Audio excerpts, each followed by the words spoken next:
C'est en présence de plusieurs hautes autorités du pays que s'est déroulée la cérémonie commémorative du Génocauste, notamment le chef de l'État accompagné de la Première Dame, de la Première ministre et de membres du gouvernement. Patrick Fata, directeur général de FONAREV, a reconnu l'immensité de la mission en évoquant quelques situations qui obligent à redoubler les efforts. Ce jour, la République ne se contente pas que de se soutenir. Elle s'engage.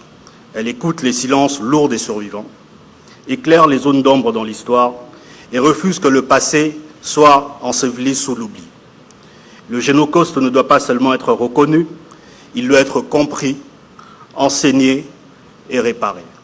La ministre des Droits humains a lancé un appel de solidarité au peuple du monde entier.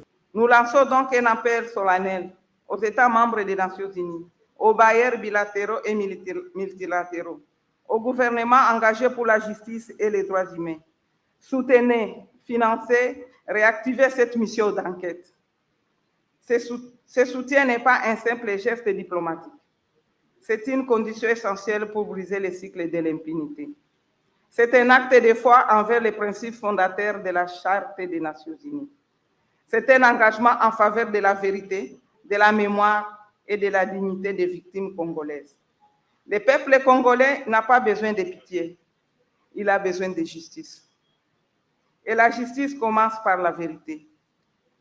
Et la vérité exige des enquêtes. Le chef de l'État a, dans son discours de circonstance, réaffirmé son engagement pour la réparation des victimes. Des communautés entières ont été ciblées, des familles décimées, des pans entiers de notre mémoire culturelle méthodiquement effacés.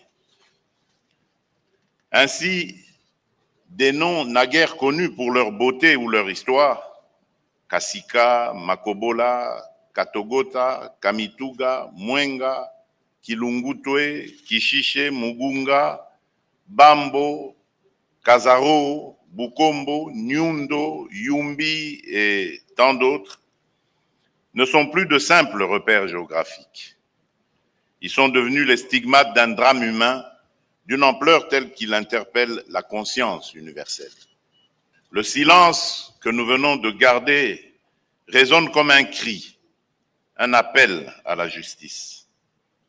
Il nous rappelle qu'au-delà de chaque chiffre, il y a une vie brisée. Notez que l'allumage de la flamme de Génocauste par le chef de l'État a sanctionné cette cérémonie.